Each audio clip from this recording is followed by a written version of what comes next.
సంక్షేమ పథకాలపై గ్రామ సభలకే సర్వాధికారాలు అన్న ముఖ్యమంత్రి ప్రకటన ఆచరణలో ఎక్కడ అమలు కావడం లేదన్నారు సిపిఎంఎల్ మాస్లైన్ మహబూబాబాద్ జిల్లా సహాయ కార్యదర్శి కొత్తపల్లి రవి.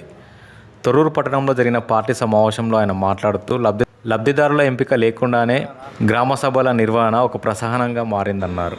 గ్రామ సభల పేరుతో అధికారులను గ్రామాలకు పంపి ఇందిరమ్మ ఇండ్ల ఎంపిక కానీ రేషన్ కార్డుల లబ్ధిదారుల ఎంపిక కానీ జరగకుండా కాలయాపన కోసమే గ్రామ సభలు నిర్వహిస్తుందని సిపిఐఎంఎల్ మాస్లైన్ ఆరోపిస్తుంది.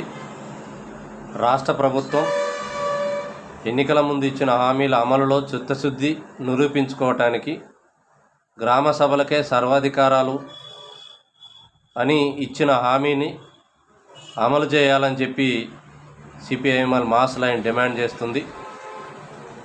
రాష్ట్ర ప్రభుత్వం ఇప్పటికైనా కాలయాపన చేసే ఈ పనులు మానుకొని నిర్దిష్టమైన విధి విధానాలను రూపొందించి గ్రామ సభలలో లబ్ధిదారులను ఎంపిక చేసి వారికి తక్షణమే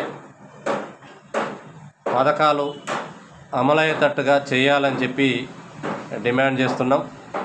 లేదంటే ఈ ఉద్యమాన్ని పోరాటాన్ని తీవ్రతరం చేస్తామని రాష్ట్ర ప్రభుత్వాన్ని హెచ్చరిస్తున్నాం.